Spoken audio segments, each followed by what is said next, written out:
मित्रांनो, ही गोष्ट आहे नीता नावाच्या एका टीचरची, ज्या प्रायमरी टीचर होत्या आणि ज्या इंग्लिश सब्जेक्ट शिकवायच्या. एके दिवशी त्या टीचरने मुलांची सरप्राईज टेस्ट घ्यायचं ठरवलं आणि मुलांना सांगितलं की आज तुमची टेस्ट होणार आहे. तुम्हाला एका टॉपिकवर निबंध लिहायचा आहे आणि टॉपिक होता माझी इच्छा, माय विश. सगळ्या मुलांनी निबंध लिहायला सुरुवात केली. प्रत्येकाने त्याच्यानुसार त्याची जी इच्छा असेल ती त्या निबंधात लिहिली. पेपर जमा केले. शाळा सुटली. त्या टीचर घरी आल्या. घरी आल्यानंतर त्यांनी ते पेपर्स चेक करायला सुरुवात केली आणि त्या टीचरचे जे पती होते ते त्यांच्याच बाजूला बसून मोबाईलमध्ये काहीतरी करत होते. ते बघत होते की त्यांची वाईफ काहीतरी पेपर वगैरे चेक करत बसली आहे. त्या घरातले जे आजोबा होते ते सुद्धा मोबाईल पकडून बसले होते. आजी सुद्धा काहीतरी मोबाईलमध्ये बघत बसल्या होत्या.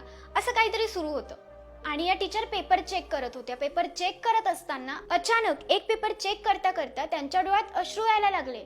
त्या चक्क रडायला लागल्या. त्यांच्या हसबंडचं अचानक लक्ष गेलं. त्यांनी विचारलं की काय झालं नीता, तू रडते कायस? त्या मॅडम म्हणाल्या की यात उत्तरच काहीतरी असं लिहिलंय. मी आज माझ्या मुलांना माय विश, माझी इच्छा यावर निबंध लिहायला लावला होता आणि बघा ना या मुलाने काय लिहिलंय. त्या मुलाने असं लिहिलंय की ते वाचून माझे अश्रू थांबत नाहीयेत. त्या म्हणाल्या की त्या मुलाने निबंधात असं लिहिलंय की माझी ही इच्छा आहे की मोबाईल निघून जावा, मोबाईल माझ्या घरातून निघून जावा कायमचा. मी जेव्हाही शाळेतून घरी जातो माझे आजोबा मोबाईल बघत असतात. ते माझ्याशी गप्पा मारत नाही. जेव्हा मी माझ्या आजीकडून जेवण मागतो तेव्हा ती सुद्धा मोबाईल बघता बघताच मला जेवण देते. ती माझ्याशी काहीच बोलत नाही. मी माझ्या आत्यांकडे जातो खेळण्यासाठी, त्यांना काहीतरी गंमत सांगण्यासाठी, पण त्या सुद्धा माझं काहीच ऐकत नाही. त्यांचं अर्ध लक्ष मोबाईलमध्ये असतं. मी माझ्या वडिलांची खूप वाट बघत असतो. ते जसे ऑफिसमधून येतात तसं मी त्यांच्याकडे जातो तर ते सुद्धा मोबाईलमध्ये असतात. माझी आई सुद्धा मोबाईल बघत असते. सतत सगळे मोबाईल बघत असतात. माझ्याशी कोणीच बोलत नाही. मला कुणी वेळच देत नाही. माझ्याशी कोणीच खेळत नाही. माझं कुणीही ऐकून घेत नाही. आणि खाली त्या मुलाने असं लिहिलं होतं की मला एक जादू यायला हवी. माझी अशी इच्छा आहे की मला एक जादू यायला हवी जेणेकरून मी तो मोबाईल गायब करून देईल आमच्या घरातून. आणि जर तशी जादू येत नसेल तर मला मोबाईल होता यावं अशी तरी मला जादू यायला हवी. मी मोबाईल बनून जाईल जो सतत माझ्या आजीला हवा असतो, जो सतत माझ्या बाबांच्या हातात असतो. मला तो मोबाईल बनायचाय ज्यामध्ये सतत माझी आत्या काही ना काही बघत असते. मला तो मोबाईल बनायचाय जो माझे वडील घरी आल्या आल्या सगळ्यात आधी हातात घेतात. माझ्या आधी सुद्धा मोबाईलला बघत असतात. मला तो मोबाईल बनायचाय ज्याकडे माझी आई माझ्यापेक्षाही जास्त लक्ष देते. हीच माझी इच्छा आहे. आणि हे वाचता वाचता त्या टीचर अजून जोरात रडायला लागल्या.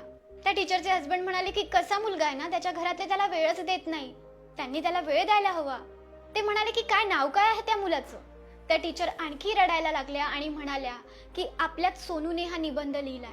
आपलाच मुलगा सोनू जो माझ्या क्लासमध्ये माझा स्टुडंट सुद्धा आहे, त्यानेच हे लिहिलंय. तो असं लिहितोय की मला घरात कोणीही वेळ देत नाही म्हणून मला मोबाईल बनायचंय. कारण सगळेजण फक्त मोबाईललाच वेळ देतात, मोबाईलच पकडून बसतात.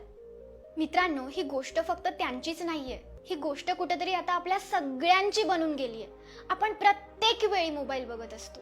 आधी तरी मोबाईल बघण्याची एक स्पेसिफिक वेळ असायची, पण आता तसं काहीच उरलं नाहीये. आपण केव्हाही प्रत्येक क्षणी काहीही करताना मोबाईल बघत असतो. आपल्याला मोबाईल हवा असतो.